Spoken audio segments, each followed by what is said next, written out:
Hello, everybody, and welcome back to another WTF1 podcast, the fourth. Are you actually going to say podcast we've done again? But no, I'm not going to do that for the entire year, I promise. But welcome along to another podcast. Today, I am joined by Tom Bellingham, the WTF1 founder of my heart. Welcome, Tommy. And Katie Fairman, I mean, WTF1 author, you see her in WH Smith, you see her in Woolworths, I was about to say. That's not, don't even think that was a bookstore. But either or, welcome both of you. We're going to be talking about the 2022 season, of course, and our predictions. So this is probably going to be one of the videos we come back on and look at how terribly we did. So we've broken it down into 5 different parts. We've got biggest surprise, biggest letdown, will a driver be dropped, a surprise winner, and then the F1 world champion will be. Now, away from this as well, we will be sealing our predictions for the entire season, won't we, guys, in terms of who will finish where in the Drivers' Championship and who will finish where in the Constructors, as well as maybe like who will finish 4th at the British Grand Prix just for banter. Before testing. Before testing, we'll seal that, and we will come back to it at the end of the season. But the end of the season feels like a very long time away. So, yes, we will be doing some predictions, and that might give you some insight as to what our full predictions will be when we look back at that later on. But, are you both ready for this? Ready to go. Yeah, ready to make an idiot out of myself again. You actually are going to shout in London soon, aren't you, Katie? This week, this actually happening. Amazing. So what day? I'm really excited. So I can bring in my high definition camera and I reckon tomorrow. microphone. I reckon we do it tomorrow. Yeah? Yeah. I'm just thinking about what would be the busiest day in London and what time we should do it as well. I'm reckoning sort of like 9 a.m. That would be perfect. Or maybe a little 5 p.m. jobby. Or maybe people at lunch. Maybe me and Tommy can be feasting on the sidelines whilst Katie shouts, You're "Sorry, really Fernando." enjoying this. I think also we need to get the full name of Fernando Alonso as well. If he's got any middle names as well, yeah. If he's got middle names or just say sorry to his whole family. Anyway, right. Read his Wikipedia. We are getting sidetracked. Yes. So wait, his name isn't Fernando Alonso. No, it's Fred. Fernando Alonso Diaz. So his actual name is Alonso Diaz. Well, it's Spanish naming. Oh, named after take your mother's name on. Wow, some people do. Insightful. Wow. Whatever it is, whatever name we decide on, Katie, you're gonna have to. I think I might get one of those where you can measure the decibels. So we set a target, and then you have to go above that. Because I'm not having any of this. Sorry, Fernando. And then we all just go back. No, it's got to be from the depths of your lungs. Right. Anyway, so the first prediction we are going to delve into, I was going to say discover, is the biggest surprise. Now, this could be anything. This could be, Turkey comes back, but it's not.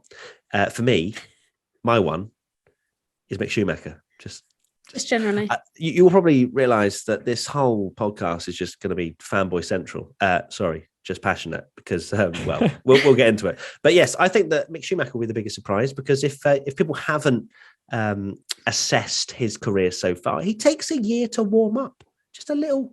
He needs some of that temperature to just go up before he really starts popping in some performances. Yes, his Formula One debut season wasn't the best and cost Haas a lot of money in terms of crashing, but I think I hope Haas will take a big step forward in performance, which will then give him more of a predictable car and a better car for him to drive and give him maybe a bit more confidence as well to be able to push to a limit where he's not going to go over it. Like in the Haas, he wanted to obviously impress, but there was no chance of doing that when it was so far off the pace. So I think Mick Schumacher will take a very pleasant step forward for next year in that Haas, both in his own performances and also Haas in terms of their performance as well on track. You're fanboying predictions. You're going optimistic. Yeah, I'm covering back in your boy Mick. Yeah, good old MSC. Got to back him. Yeah, I mean, he's surprised lots of people this morning by saying he doesn't think pineapple belongs on pizza, which actually, I need to change that. Frankly, outrageous because I need to change it does. I forgot. No, pineapple is unbelievable on pizza, and I won't have anything else. Actually, no, change that. It's not Mick Schumacher. He's going to be my biggest letdown now for saying that. He's hurt you now. Bless him. Yeah. So so I think Mick Schumacher will come up trumps. What do we think to that particular prediction? If he can keep it out of the wall, then yeah.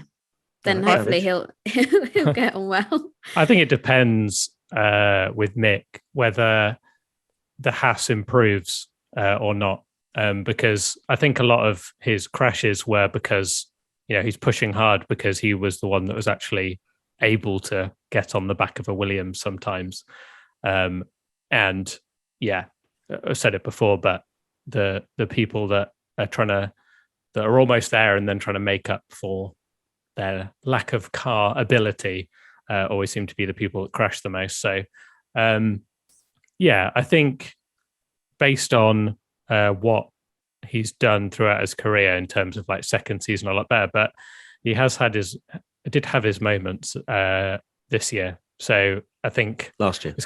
Last year. It's all down to the car, isn't number it? one, ding. How many times are we going to get it wrong this? Until the season starts, I think. I think a lot of it's going to be down to the Haas and if they make that improvement or not. Yeah. I think that's fair. What about yours, Katie? What's yours? My biggest surprise is going to be that we're going to see a podium for both AlphaTauri drivers this Did Tommy year. hack your account?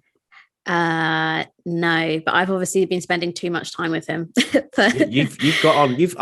I've joined the AlphaTauri an economy cult. ticket on the Yuki Tsunoda hype train, haven't you? You're just on, seeing how it goes. Yeah, might depart after the first stop, but we'll see. But yeah, I think the AlphaTauri was definitely one of the biggest disappointments last year for me, because I was so sure that because they had that Honda power unit in the back and Red Bull were looking strong, and even in like testing and Bahrain to an extent, their general package looked quite strong. And I was thinking, yeah, this is going to be a great year for them. And then Pierre Gasly just doing Pierre Gasly things and Yuki doing Yuki things.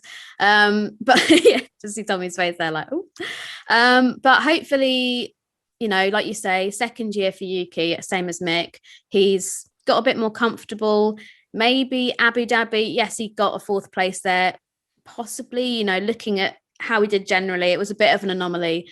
But he will hopefully come back this year and get a podium, because I feel like the car might just make that jump forward and they'll be able to do it. But I'm also ready for that to be so wrong. So we'll see. I think Gasly will do it because he's a legend and he'll be able to, if there's a weird race or something like that we've seen so many times in 2021, like Baku, for example, he was able to haul himself up onto the podium there. But yeah, I'd like to go in with a bit of positivity and a bit of hope for AlphaTauri this year.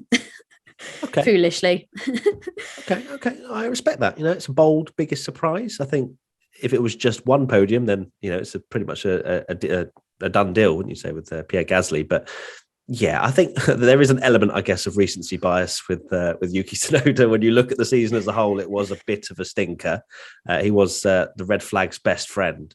But yeah, I think if he does continue on that trend and does start to put in some good performances, then maybe his confidence will continue to grow. And whether AlphaTauri will make another step forward, because I really felt like their car was potentially third best for some of the season, and they didn't manage to utilize that, whether that due to strategy or errors. So they're going to have to iron that out if they want to get it right in terms of the Constructors' Championship throughout the entire year. But one podium result for both AlphaTauri drivers, it's going to have to require a very crazy race, I think. But look, 2021 was crazy race after crazy race, so it can happen. Going to have to hope that this, how the field is so close, and apparently, if it's super close and anyone can win this kind of season, which a lot of people that they've kind of almost been hyping quite a bit, happens. I think Gasly will get a podium. Tsunoda, not so sure. Wow. But at the end of the day, that hurt to say. It did. Yeah, the tears are rolling down his face. Yeah, especially, I don't want to go I don't want to hype up AlphaTauri too much this year after my last year's prediction. And yeah, I agree. They didn't deliver the start of the season. You'd have maybe banked on them finishing maybe even like third or fourth in the title with how good their car was in Bahrain. But they were nowhere near that. Yeah, Tommy, carry on. You've got the mic. What's your biggest surprise? My biggest surprise, I think, will be Valtteri Bottas. And that is because I think I can see him putting in, particularly in qualifying, performances that make a lot of people go, oh, yeah, Bottas is a lot better than we gave him credit for. He's not as good as a 7-time world champion and the statistical GOAT. But that doesn't mean he's a bad driver. And I think that Bottas might surprise a few people. I can see, based on my thoughts and no testing, that he's gonna put that Alfa Romeo into places in qualifying in particular where it shouldn't be, a lot more than we saw Kimi Räikkönen and Giovinazzi do. Where Bottas puts in these odd performances where he maybe sticks it in like P9 or 11th or something when it shouldn't really be there. So that's what I feel like could be the biggest surprise. I think the thoughts on Bottas will change quite a lot in the community with how he does. Yeah, and we already saw, just in terms of his own performances at Mercedes, when that pressure was relieved off of him and he had said that he was not going to be at Mercedes anymore, or however the agreement was done, he started driving a lot better. And clearly, whatever happened in those last couple of seasons, Bottas really did tail off in terms of performances. So yeah, I think that it'll be a fresh start for him. He's up against someone that really shouldn't be anywhere near him, really. Guan Yu Zhou, of course, new to Formula One this year. But yeah, we might see the Bottas from back in the Williams days when he was getting a lot of hype, and we were like, oh yeah, Bottas going to Mercedes, this could be exciting. And I think we will see that as well. So I agree, Tommy. He will be someone that will surprise some people, at least. I don't think it will surprise you, because I don't think you think Bottas is a bad driver. So this is more as a community-wide feeling. And I agree. I think Bottas will be very good in that Alfa Romeo, but it just depends how good the car is. Yeah, I'm looking forward to seeing Bottas being more of a dominant driver again. Like you say, when he was at Williams, there was so much hype and excitement around him. Then he went to Mercedes, and that still continued. I mean, we've said on this podcast before, like there have been several occasions where Bottas has taken it to Hamilton, which is not an easy thing to do. But just as time has gone on, he's kind of been a little bit worn down, having to go against somebody like Lewis Hamilton race weekend after race weekend. And we all know these drivers have it in their minds that they will be world champions. So that can't be too easy going into a team and every day knowing that you've got to be a teammate to Lewis Hamilton. That's not going to be an easy thing to do. But yeah, I'm looking forward to seeing him back at the number one position in a team. And I agree with Tommy. I think we might see some good little quali laps throughout the year, and maybe even find him at the end of the top 10, maybe getting a few extra points for Alfa Romeo if the car is any good. But of course, we don't know that, do we? So buzzword for this podcast is that, isn't it? If it's any good. Yeah, I think maybe we may even see to whom it may concern, or just to Mercedes, FU. Yeah, imagine. Yeah, I don't think it'll be that salty. You may think you know Harry's, but Harry's is way more than a super sharp razor company. They're here to revamp your entire routine, from close shaves and flake-free hair all the way to clear, healthy skin. Harry's helps guys feel good. Harry's are offering a free travel size shower gel with a trial set to you, our WTF1 listeners. So give them a chance, and you can also try other products as well as shave. So what is in the trial set? Well, there's an expertly engineered weighted handle, one 5-blade cartridge which is crafted by artisans in their own German factory, complete with precision trimmer, a handy foaming shave gel for effective lubrication, travel blade cover for life's adventures, and a free shower gel, just for you. So why not give your own shower shave a go by redeeming a free Harry's trial set? All you need to cover is the £3.95 for delivery. So go to harrys.com/WTF1 to have your set delivered and start a shave plan. Your freebie will be added at checkout. That's harrys.com/WTF1. Grind helps you make better, more sustainable coffee at home with their compostable coffee pods, filled with organic and fair trade coffee, compatible with your original style Nespresso machine. It's great coffee doing good. Get your first 30 compostable coffee pods for just £5 plus a pink refillable grind tin when you go to grind.co.uk and use code WTF1 at the checkout. That's over 60% off for the perfect cup of coffee at home. So why should you choose Grind? Well, they offer a sustainable alternative to plastic and aluminium coffee pods. Every minute, 29,000 plastic and aluminium coffee pods go to landfill. That's almost 30 billion pods a year. You can also get coffee delivered for free right to your door as and when you need it. Grind have a wealth of coffee experience helping you to make barista quality coffee at home.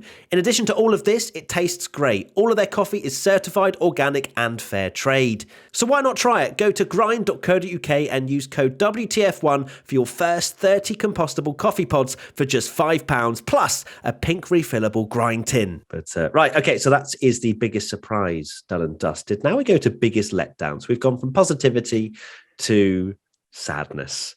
My biggest letdown, and that's not necessarily for me personally, but I think as a whole, especially Team LH, I think Mercedes is going to be off the pace. Boom. Yeah, I've said it already. I've said it again. I think I love the way you clarified that, like, it's not my personal. Yeah.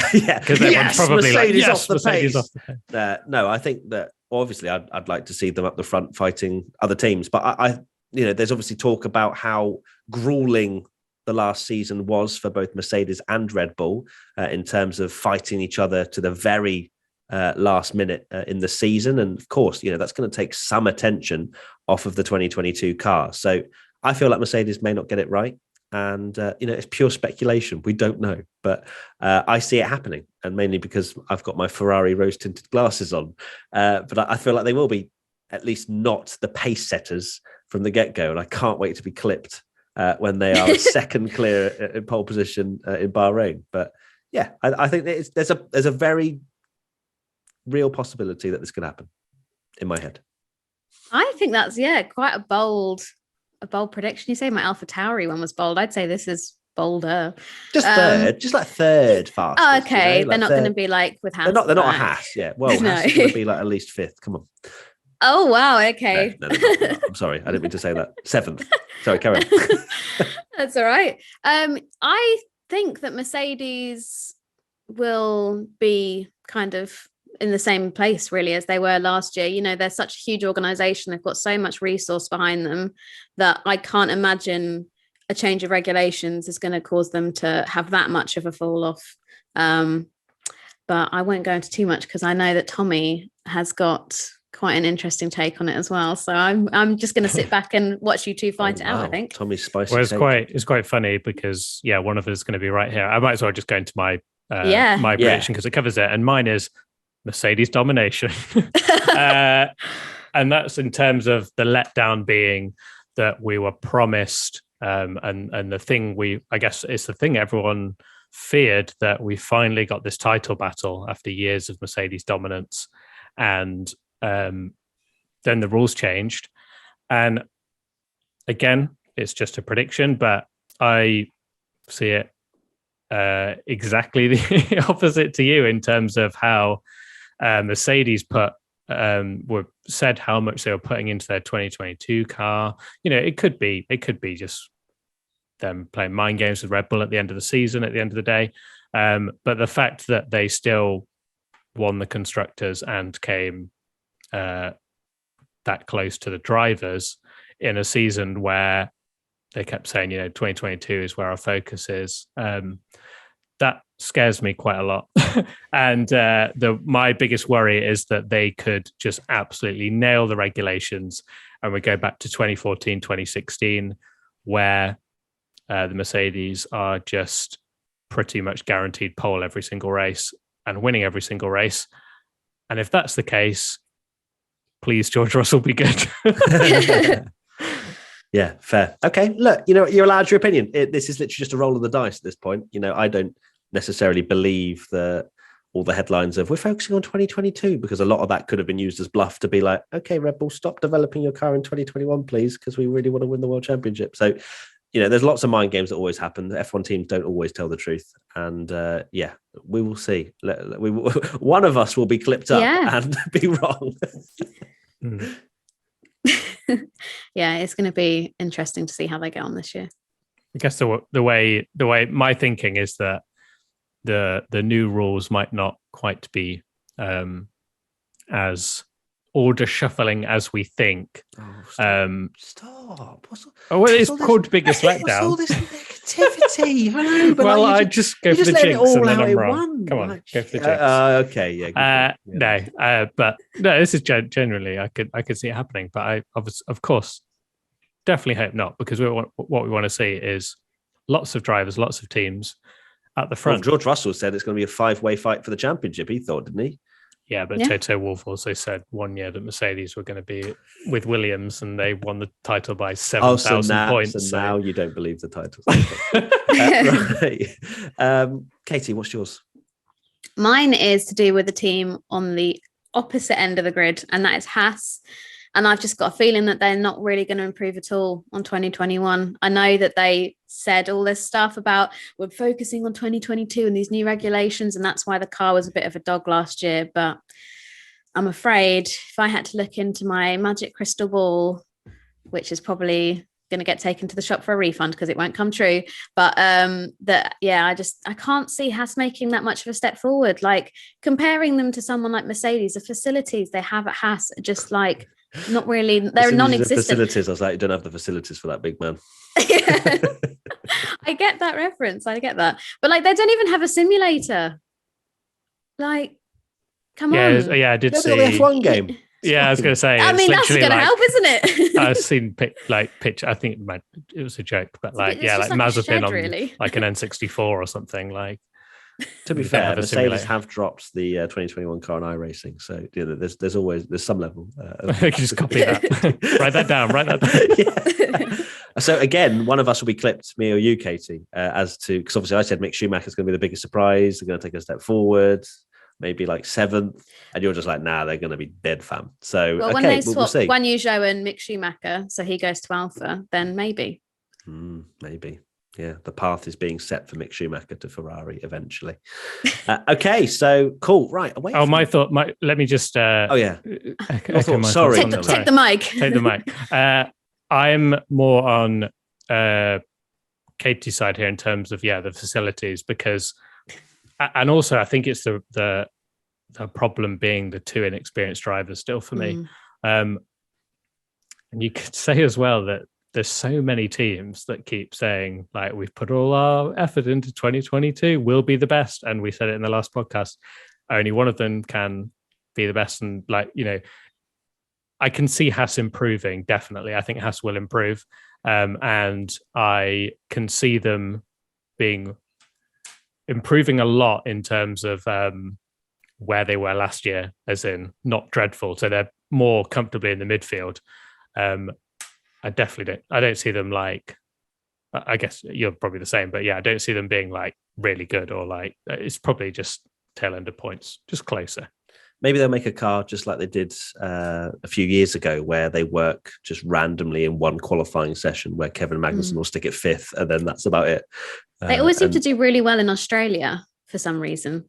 So maybe if we go back, to Albert Park, and that'll get cancelled, and then okay, so I was going to say we'll move away from negativity, but the next one is, will a driver be dropped? But there's no negativity here, because all of us said no, which is great from us. Positivity, we all think they're all going to be great.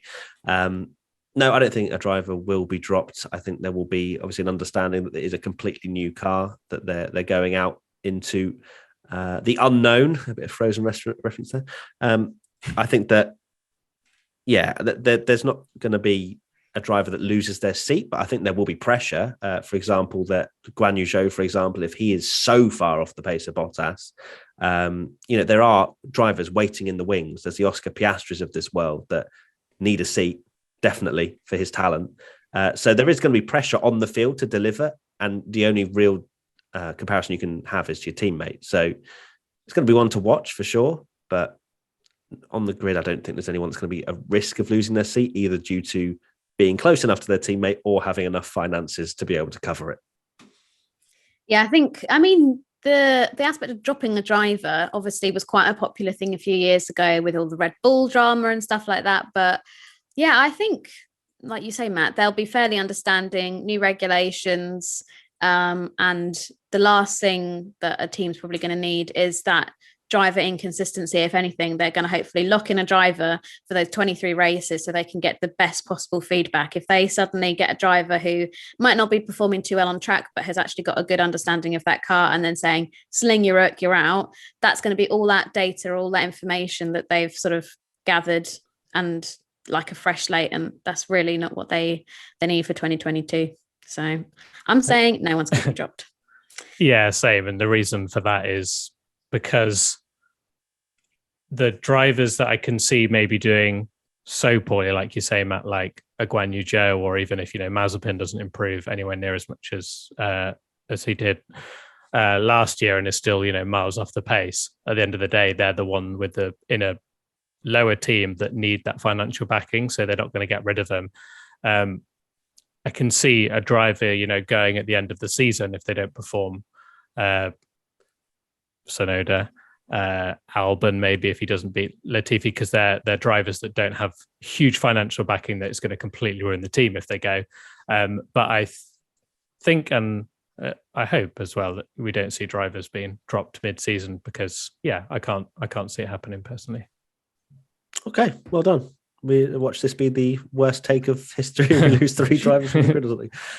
Okay, right, now we move on to a surprise winner. Now, right, let me just get my Ferrari merch out. Right, mine, and it may not be a surprise when we see them clear in testing. The surprise winner is going to be Carlos Sainz, because I think Ferrari are going to be right up there. And Carlos Sainz very much was a match for Leclerc last year, and he has a performance in him, especially if that Ferrari, and I'm not saying, even if Ferrari aren't the fastest car, but they're in the mix. They're in the mix for podiums. We're going to have a crazy race. We're going to have, changeable conditions. And Carlos Sainz has already proved that, he loves a podium in a crazy race. So I think that we will certainly, no, don't say that, Matt. Come on.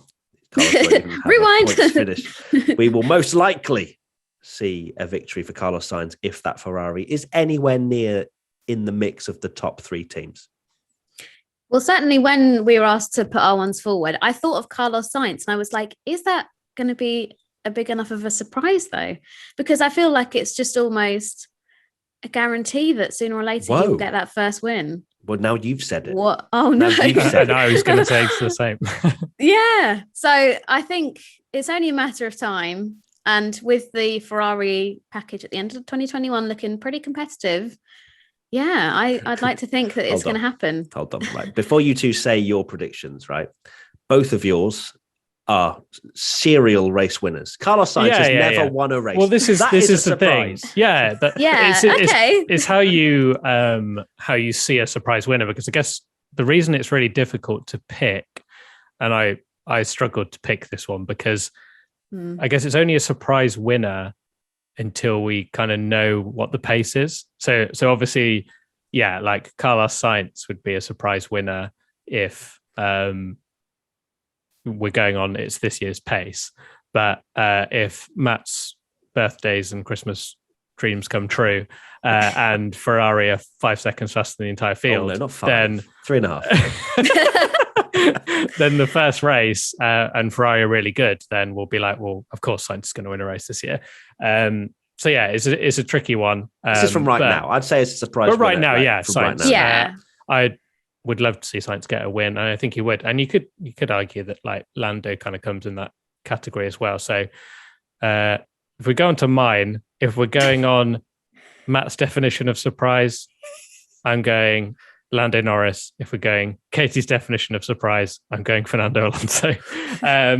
It's I can see Alonso again. It's just crazy races. The experience of Alonso could see him getting a win. Because I guess if you flipped Ocon and Alonso in Hungary, Alonso's winning that race every single day of the week, isn't he? Yeah, 100%. Yeah, that's the kind of thing you're betting on. Yeah. Oh, yeah, that's it could be a definite thing. I'm just getting nervous of the idea of Fernando Alonso starting winning races because of the bet I made last time. I am here for the tattoo. No. I will gladly sacrifice Ferrari winning the championship. It's just going to be, you're just going to be like praying Alonso retires by the end of 4 years' time, when you just keep upping your bet always about Fernando Alonso until you've changed your name to Fernando Alonso Yeah, you're my like double or God. nothing for next year. It's fine. We'll just do it that way. Deep, I'll change my name to Fernando Alonso next year. I'm not going to make any bold like bets or anything this one. I think Fernando Alonso tattoo is enough. I don't need to put myself through more anxiety and stress by promising other things. So, but yeah, I think if we have crazy races and we know what a legend Fernando Alonso is at like fighting his way through the field and pulling performances out of pretty much nowhere or managing to maintain them like we saw in Qatar, then yeah, I think that's definitely a possibility. And yeah, my one that I've gone for, if we're good to move on to my one, I have said Sebastian Vettel, which, as you would say, he's a 4-time world champion. Could you classify that as a surprise? But with the performance Aston Martin has had, I think that would be quite a surprise if Vettel was back to his winning ways, because certainly when his time at Ferrari didn't look to be going very well, I think a lot of fans have questioned, have we seen Sebastian Vettel's last ever race win? But I've got to have the faith, got to have hope that 2022 will deliver us just one more. I mean, even in World Rally Championship, Sebastian Loeb has just won his 80th rally, and he's come back from retirement, if you want to call it that, but it proves he can still do it. He's so I'm 50. hoping another. Yeah, so I'm hoping Sebastian Vettel will if be a back. Sebastian can do it in rally, another Sebastian can do it in F1. Yeah, that's just like common Big sense, logic. right? Big logic, yeah.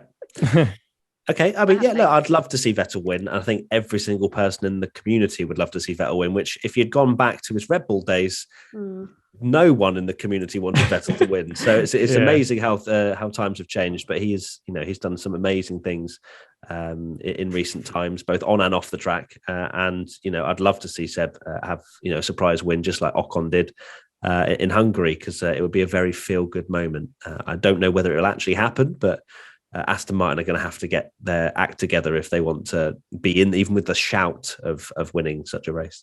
Yeah, definitely different definitions of surprise winners. There's Carlos Sainz. I've just worked out mine and Katie's predictions have 83 Grand Prix wins between them. So yes, mine was made based on if the order is the same as it was. Yeah, your two was on performance. Mine was a bit of both. A bit of performance, bit of just the fact that he's never won.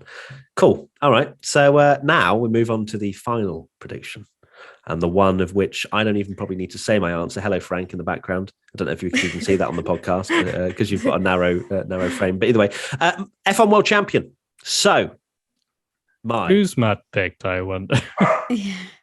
Frank wants to say his prediction as well. My Formula One World Champion will be Charles Leclerc.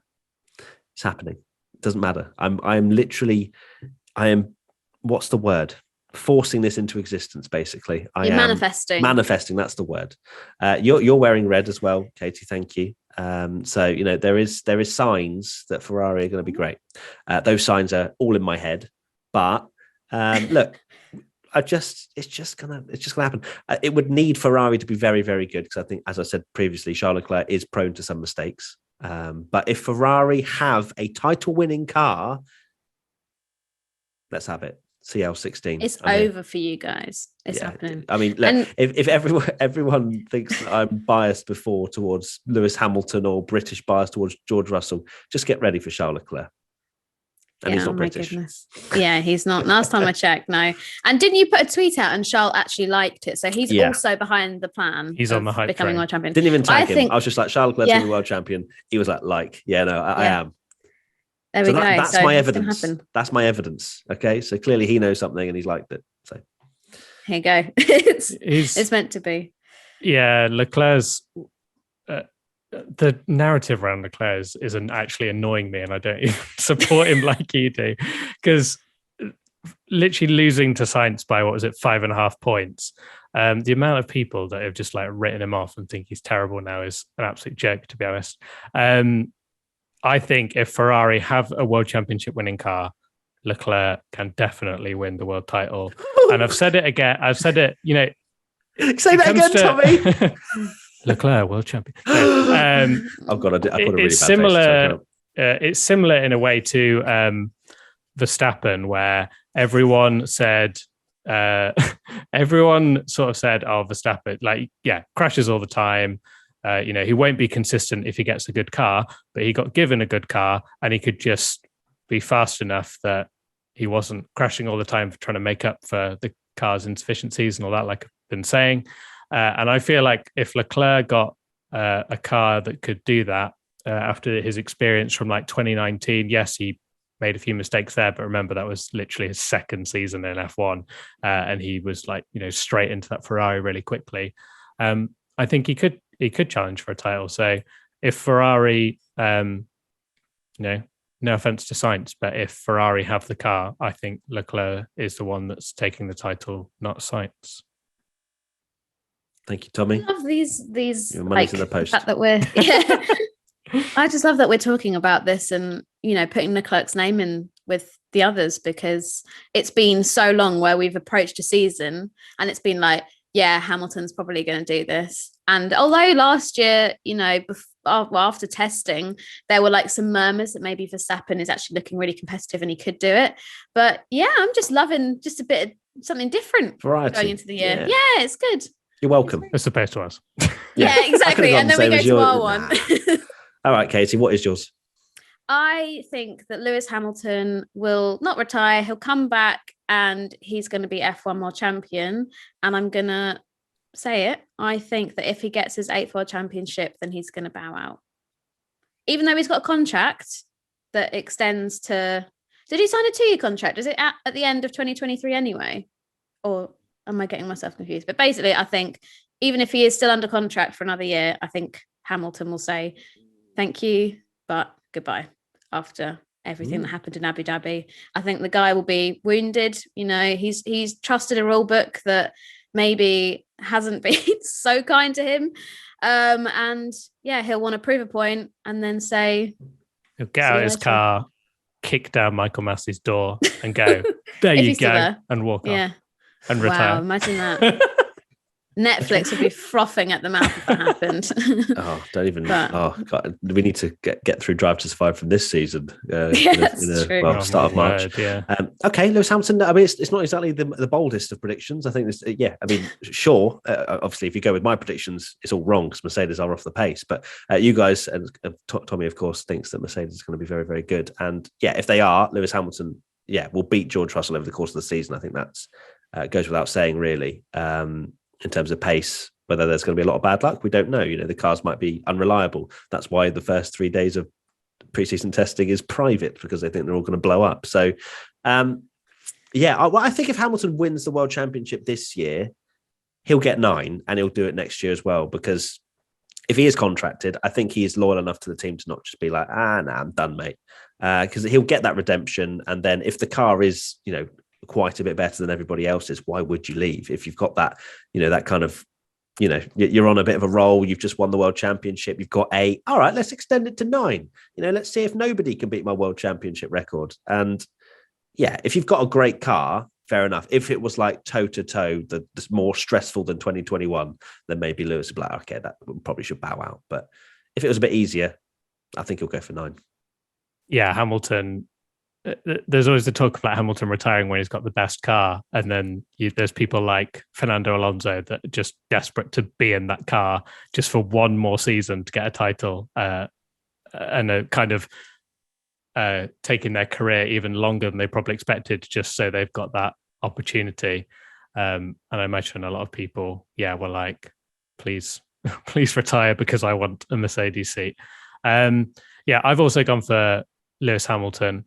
It kind of backed up by my prediction that I think Mercedes will be dominant, and I think Hamilton will come back.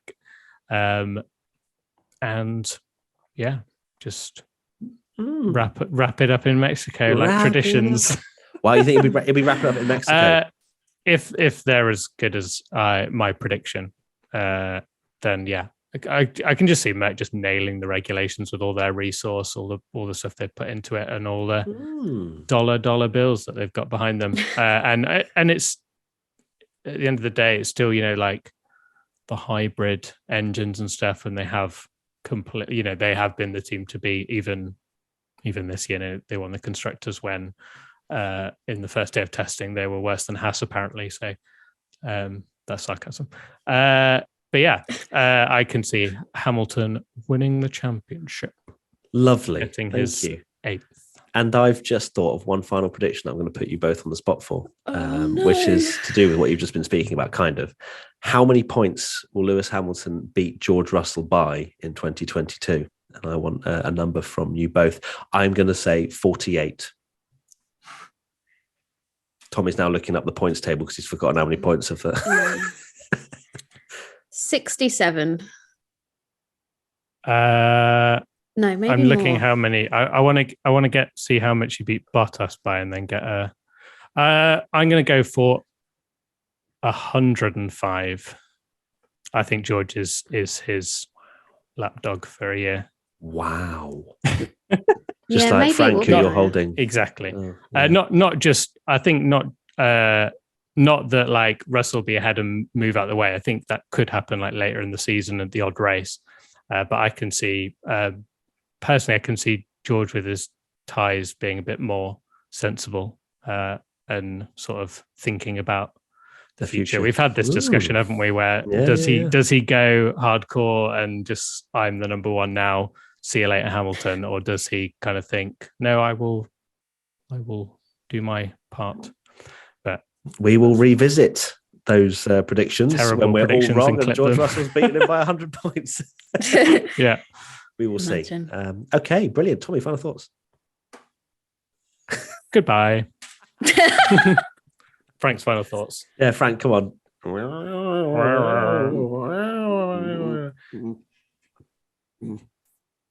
Interesting, Frank. That is insightful. She was having That's a chat. probably... That's amazing. That is officially your worst final thought ever, Tommy. Just goodbye. Oh, but Frank, you get some points for cuteness. Frank said more.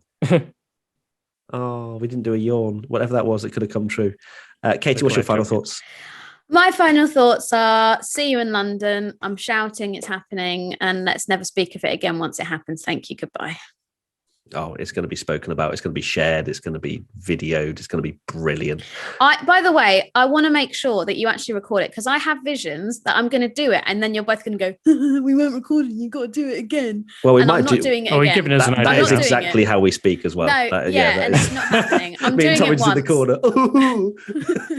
I'm doing it once. And that's don't worry. We will be making sure better. we film. But yeah, we'll come up with the exact phrase, because I'm not a fanboy, just passionate. That's a lot of syllables and a lot of words. So we're going to have to think about, I'm sorry, Fernando. It's not enough. I'm sorry, Fernando That's Alonso 6 Diaz. words. That's not many words. Yeah, but a lot of syllables, I said. It goes on for quite a while. I'm sorry, Fernando Alonso, Diaz. Formula One World Champion 2005, 2006. That's definitely more syllable. Yeah, something like that. Perfect. Right. Well, thank you so much for your terrible final thoughts, Tommy, and your You're welcome. But, we'll see what Katie's final thoughts ends up in London, and my final thoughts are Charles Leclerc World Champion. So thank you everybody for watching this 2022 predictions podcast. We will, of course, revisit this at the end of the season, and look forward to seeing how badly we've all done. So there you go, Frank. Final thoughts from you. Who's going to be world champion? Is it Charles Leclerc? Yawn if it is. Oh, he said something though. He went, no. He said, no, I'm not yawning, but yes, I agree with you. Perfect. Thank you so much, everybody, for watching and listening. Hashtag WTF1 Podcast if you want to get involved in the discussion for future podcasts. And we will see you very soon for another video. Give us a like, give us comments, give us everything. Love you all. Bye-bye. Bye. Bye. Oh, we're going for a double-handed wave. Apart from Tommy, who can't because he's holding his dog. Bye. Oh. Oh.